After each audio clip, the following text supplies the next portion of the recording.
अस्सलाम वालेकुम, welcome back to my channel. उम्मीद है आप सब ठीक होंगे, हम भी यहाँ पे ठीक है अल्हम्दुलिल्लाह।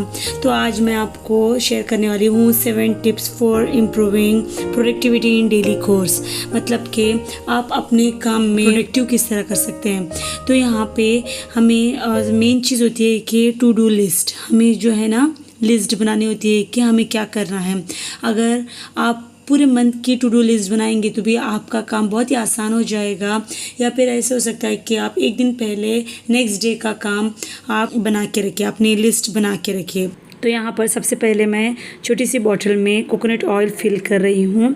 ये इसलिए मैं ये हैंडी एक छोटी सी बॉटल रख लेती हूँ क्योंकि बच्चे के लिए बहुत फ़ायदेमंद होता है पैम्पर रैश से बचाने के लिए बच्चे को। तो जब मेरा छोटा बेबी पैदा हो गया तो तब से मैं इसे पैम्पर डायपर लगाने से पहले मसाज कर लेती हूँ इस ऑयल से। इससे क्या होती है कि स्किन मॉइस्चराइज रहती है और रैशेस से 80% तक बच जाती है स्किन रैश से। तो यहाँ पे ये आसानी हो जाती है बच्चे के लिए। इवन आप कहीं पर जाए तो कैरी भी करके लेके जा सकते हैं। Lemons are rich source of vitamin C, तो डेली इस जूस को लेना चाहिए। लेकिन हमें क्या होता है कि लेमन को काट और फिर इसका जूस निकाले, बहुत लेंदी प्रोसेस लगता है। तो मैं यहाँ पे क्या करती हूँ कि जितने भी लेमन्स है इसे काट के इसके जूस बना लेती हूँ। अगर कोई मेहमान आ गए तो भी आप एक ग्लास में पानी शुगर लेके इनके लिए सिंगल ग्लास, या बहुत सारे आए तो भी कोई बात नहीं, आप आराम से जूस बना सकते हैं। या फिर इस तरह का टूल इस्तेमाल कर सकते हैं। ये हमारे घर में है, ये स्टेनलेस स्टील का बना हुआ हैवी मटेरियल है ये। तो इसका जूस इतनी आसानी से निकल आता है कि हर कोई कहता है कि इस तरह का टूल घर पे होना ज़रूरी है गाइस। तो अगर आपको लगे कि लेमन जूस निकालना बहुत ही कॉम्प्लिकेटेड काम है, क्योंकि यहाँ पे जो लेमन है बहुत सॉफ्ट से है, आराम से जूस निकल पाएंगे। लेकिन जब एक ग्रीन कलर के हार्ड लेमन्स होते हैं इससे हम जूस नहीं निकाल पाते हैं। तो इस तरह के टूल होने ज़रूरी है। अगर आपको इस तरह का टूल अगर आप बाय करना चाहते हैं तो कहीं पर जाने की ज़रूरत नहीं है। नीचे डिस्क्रिप्शन बॉक्स में मैं इसका लिंक दे दूँगी, तो वहाँ पर जाके आप क्लिक करें और अमेज़ॉन पर जाके आप इसे बाय कर सकते हैं। क्योंकि गाइस मैं ये लिंक इसलिए यहाँ पे दे रही हूँ कि लास्ट टाइम मैंने कैरेट ग्रेटर यहाँ पे शेयर किया था, जो कि दुबई से मेरे सिस्टर इन लॉ ने गिफ्ट किया था। तो यहाँ पे लोगों ने पूछा कि प्लीज़ उसके लिंक हमें शेयर कीजिए, क्योंकि हमें भी इस तरह का सेम ग्रेटर चाहिए। तो मैंने सोचा कि जो भी मैं यहाँ पे टूल्स वगैरह शेयर करूँगी उसके लिंक्स ज़रूर नीचे दूँगी, आप उस पर जाके ख़रीद सकते हैं। तो यहाँ पे मैंने 3 लेमन के जूस निकाल दिए हैं। इसे मैं ऐसे करूँगी कि एक छोटे से डिब्बे में इसे रख दूँगी। अगर कोई मेहमान आ जाए या आपका जी चाहे कि आप लेमन जूस पीना है तो इसे थोड़ा सा पानी में डाल के, एक गिलास पानी में डाल के शुगर और थोड़ा सा सॉल्ट डाल के आप इसे आसानी से और कम टाइम पे बना के पी सकते हैं।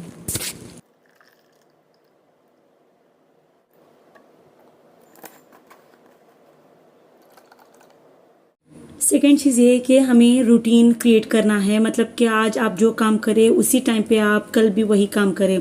तो यहाँ पे मैं मॉर्निंग की रूटीन आपसे शेयर करती हूँ। मॉर्निंग में नंगे पाँव वॉक करना कितना फ़ायदेमंद है वो आपसे शेयर करती हूँ, और इसे हमारी रूटीन बनाए तो कितने प्रॉब्लम से हम जूझ सकते हैं वो आपको इस वीडियो में डिटेल में बताऊँगी। अगर हम नंगे पाँव ज़मीन पर ठहरेंगे तो इसे हम ग्राउंडिंग या अर्थिंग कहते हैं। ये बहुत अच्छा होता है। नंगे पाँव अगर मिट्टी पर चले तो सडन चेंजेस हो जाते हैं हमारी बॉडी में, जिससे क्या होता है कि इलेक्ट्रिकल चेंजेस कहते हैं। जैसे कि बॉडी और ग्राउंड के ज़मीन के जो दरमियान है ना इलेक्ट्रिकल फ्लो बढ़ जाता है, जिससे ब्लड सर्कुलेशन हमारा इंक्रीज़ हो जाता है और इससे इन्फ्लेमेशन कम हो जाता है। इन्फ्लेमेशन मतलब जो पेन्स वगैरह हमारी बॉडी में, क्योंकि ब्लड सर्कुलेशन से इंक्रीज़ होने के बाद जो भी पेन्स वगैरह होते हैं वो भी कम हो जाते हैं। तो गाइस सिर्फ पेन नहीं, बहुत सारी चीज़ें, अगर आपके मसल्स में सोरनेस है या फिर स्वेलिंग्स वगैरह है तो वो रिड्यूस हो जाते हैं। और अगर आप स्ट्रेस में है तो स्ट्रेस कम हो जाता है। मॉर्निंग टाइम वैसे भी होता है कि आप अगर इसे प्रोडक्टिव बनाएं तो स्ट्रेस इस तरह से रिलीफ ही हो जाता है। नहीं तो पूरा दिन इसी स्ट्रेस में रह जाते हैं कि हमारा कुछ काम ही नहीं हुआ और बच्चों ने इतना सताया कि काम ही पेंडिंग रह गया है। तो मॉर्निंग काम अगर हम लोग करें तो स्ट्रेस की में भी कमी होती है। और इस तरह से मॉर्निंग चलेंगे तो अगर आपको स्लीप में भी उठने के प्रॉब्लम्स है तो वो भी कम हो जाते हैं, वो भी इम्प्रूव हो जाते हैं। तो आप ये कर सकते हो कि चलना ही नहीं, अगर आपको गार्डनिंग वगैरह में इंटरेस्ट है तो तब आप बेयर फुट ही करें, अपनी चप्पलों को साइड में रखिए और जो भी काम आप गार्डनिंग वगैरह का करें तो आप बेयर फुट ही करें। तो यहाँ पे थोड़े प्लांट्स वगैरह मुझे यहाँ पे निकालने थे तो मैंने थोड़ा सा चला और बाद में ये पूरी चीज़ें की। और इससे क्या होता है कि बॉडी में बहुत सारी इम्प्रूवमेंट्स जो कि मैंने अभी आपसे शेयर की है, तो आप भी इसे ज़रूर ट्राई करें और एवरी मॉर्निंग आप करें और देखिए कि आपके जिस्म में कितने चेंजेस आ जाते हैं, आपकी हेल्थ में बहुत सारी चेंजेस आ जाती है। तो मैंने ये कल किया था, तो आज मॉर्निंग मैं वॉक करना चाह रही हूँ तो बाहर बारिश हो रही है, तो मैं सोच रही हूँ कि थोड़ी सी बारिश रुक जाए तो मैं वहाँ पे वॉक करूँ, क्योंकि आपको पता है ज़मीन ठंडी ठंडी होती है और गीली गीली होती है और उस टाइम पे बहुत ही, और बारिश आप शुरू हो रही है, आज ही बारिश हुई है, तो इस ठंडे ठंडे मौसम में बग़ैर चप्पलों के चलना बहुत ही ठंडा महसूस होता है और बहुत ही अच्छा महसूस होता है। तो ज़रूर आप इसे ट्राई करें।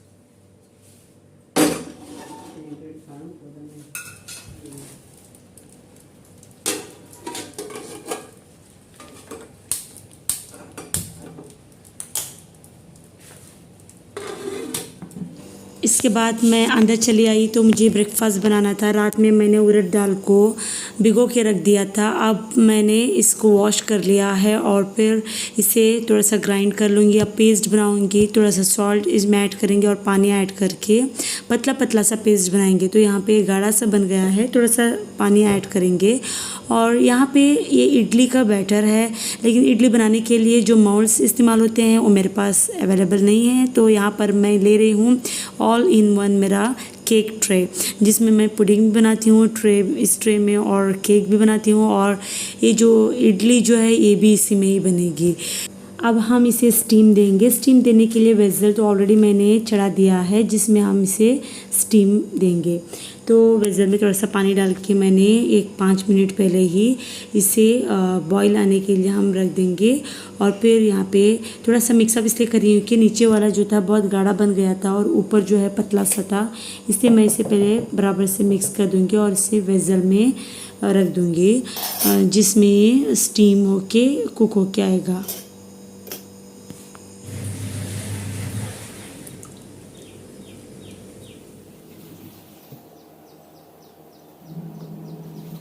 नेक्स्ट हम इस इडली के साथ खाने के लिए चटनी बनाएंगे। चटनी बनाने के लिए मैंने यहाँ पे कोतमीरी के पत्ते ले लिए हैं, पुदीना के पत्ते नहीं थे, और इसमें मैंने 1 हरी मिर्च और रॉ मैंगोज़ डाले हुए हैं। और मैंने अपने बैकयार्ड से ये करी लीव्स निकाल के लाया है, इसे वॉश करके इसमें डाल देंगे क्योंकि इससे अच्छा फ्लेवर आ जाता है। तो गाइस यहाँ पे मैंने वॉश करके करी ली उसको इसमें डाल दिया। आप थोड़ा सा सॉल्ट और थोड़ा सा शुगर इसमें मिला लेंगे और फिर पतला सा पेस्ट बना लेंगे, चटनी का पेस्ट, जिससे हम आसानी से इसमें डिप करके खा सकते हैं।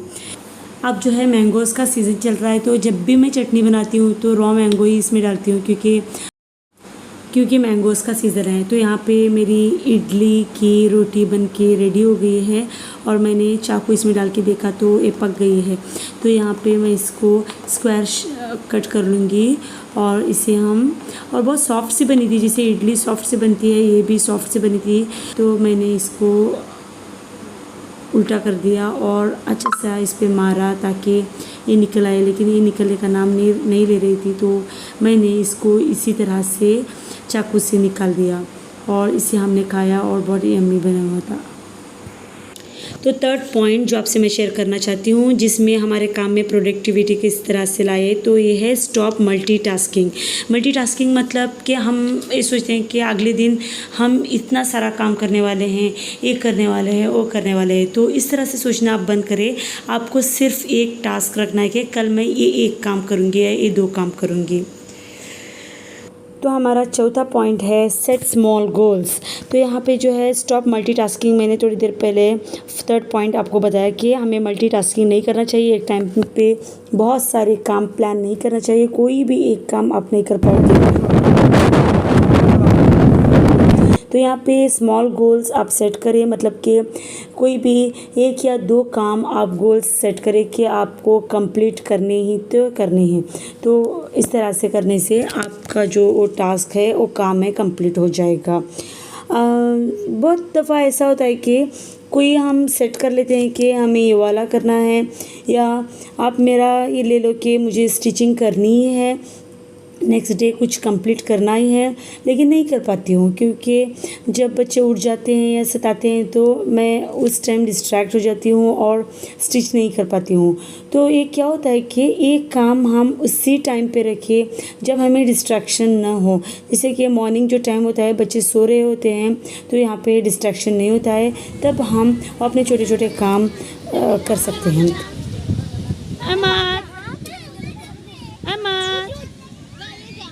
और नेक्स्ट पॉइंट है, इसे आप बराबर से ध्यान में रखिए कि हमें जो है ना 5 मिनट्स रूल अपनी लाइफ में अप्लाई करना है। तो ये 5 मिनट्स रूल क्या है वो मैं आपको एक्सप्लेन करूँगी। ऐसे बाज़ दफ़ा ऐसा होता है कि हम दिल में सोच लेते हैं कि एक काम हमें करना है, लेकिन जब हम स्टार्ट करने के लिए जाते हैं तो स्टार्ट करने से पहले ही हम वो काम छोड़ देते हैं ये सोच के कि ये बहुत ही टफ़ है और इसमें बहुत ही मेहनत है और मेरे हाथ से नहीं होगा, मुझ में उतनी एनर्जी नहीं है।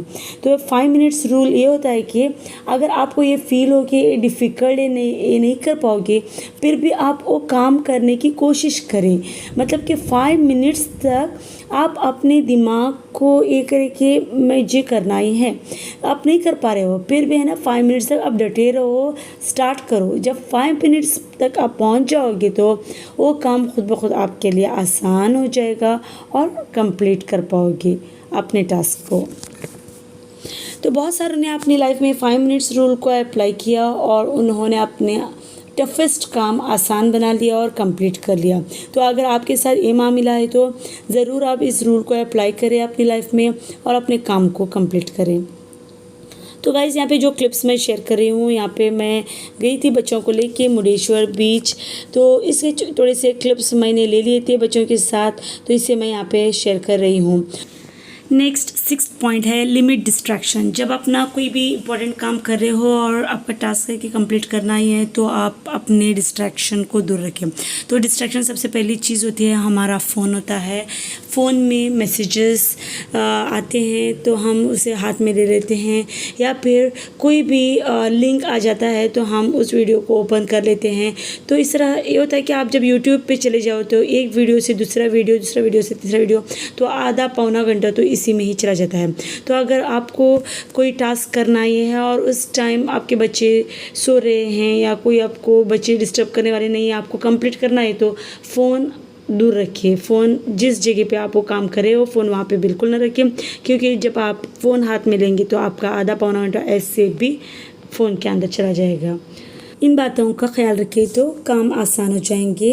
तो लास्ट जो है 7th पॉइंट मैं आपसे शेयर करना चाहती हूँ, do the hardest thing first. मतलब कि जो टफ़ काम है, आपने जो लिस्ट बनाई हुई है, मैंने कहा था कि आपको टू डू लिस्ट बनाना है। जो भी काम उस महीने या नेक्स्ट डे आपको कंप्लीट करना है उसे आप टू डू लिस्ट बना ले। तो यहाँ पे लास्ट जो है मैं आपको बताने जा रही हूँ कि आपको हार्डेस्ट काम जो होता है उसे फर्स्ट करना है और जो इजी काम लास्ट में रख लेना है। तो गाइस ये थे मेरे 7 पॉइंट्स जिसमें हम अपने काम में आसानी पैदा कर सकते हैं, प्रोडक्टिविटी पैदा कर सकते हैं। तो यहाँ पे हमने जहाँ पे हमने घूमने चले गए थे वहाँ पे हमने गोला खाया। मैंने गोला यहाँ पे 3rd टाइम खाया था, तो मैं यहाँ पे गिनते जा रही हूँ। लास्ट टाइम मैंने एक वीडियो अपलोड किया हुआ था, एक्सपो 2022 का वीडियो मैंने अपलोड किया हुआ था, वहाँ पर भी हमने गोला खाया था। और उस वीडियो में मैंने बताया था कि मैंने फर्स्ट गोला अपना मुंबई में खाया था जब शादी के फ़ौरन बाद मैं मेरे हस्बैंड के साथ मुंबई चली गई थी, क्योंकि मुंबई मैंने कभी नहीं देखा था। तो शादी के बाद उन्होंने मुझे वहाँ पे लेके चले गए। तो वहाँ पे मैंने गोला खाया था। तो फर्स्ट टाइम वो था, सेकंड टाइम एक्सपो 2022 में मैं खाया था और 3rd टाइम यहाँ पर। तो जब हम वापस निकल रहे थे तो बच्चे कहने लगे कि हमने चीज़ें जो खाई है वो कम है, तो उनको जो खाना था गोभी मंचूरी ऐसे भी मुझे बहुत पसंद है, इवन मेरे बच्चों को भी बहुत पसंद है। तो हमने दरमियान में एक ढाबा मिला हमें, तो रास्ते में ही निकल गए अंधेरा पड़ रहा था, रात हो रही थी, फिर भी हमने यहाँ पे रुका क्योंकि बच्चों की खुशी थी। एन्जॉयमेंट का टाइम कम भी मिलता है क्योंकि मेरे हस्बैंड ओनली 10 डेज़ के लिए आए हुए थे। इंशाल्लाह बहुत जल्द आने का इरादा है। आप ज़रूर दुआ करें कि बहुत जल्द आए, क्योंकि बच्चों के लिए खुशी का मौका होता है। ईद होती है, घूमना ही घूमना होता है। तो लास्ट चीज़ जो हमने खाई थी गोभी मंचूरी, बहुत ही यम्मी था और सभी को बहुत ही पसंद आ गया था। तो गाइस हम यहाँ से निकले घर के लिए और वही मैं आपसे शेयर करूँगी। गाइस अगर आपने मेरे इस वीडियो को फर्स्ट टाइम देख रहे हैं तो ज़रूर चैनल को सब्सक्राइब करें, लाइक करें वीडियो को अगर पसंद आ गया है तो, और कमेंट ज़रूर करें कि आपको ये वीडियो कैसा लगा है और मेरे जो 7 टिप्स है वो कैसे लगे। ज़रूर आप मुझे शेयर करें और किस तरह का वीडियो आप देखना चाहते हैं वो भी कमेंट में बताएं। और वीडियो को लाइक करें, शेयर करें अपने फैमिली, फ्रेंड्स और कॉन्टैक्ट्स को। इंशाल्लाह बहुत जल्द मिलेंगे हम एक नई वीडियो के साथ। सी यू नेक्स्ट टाइम। अल्लाह हाफिज़।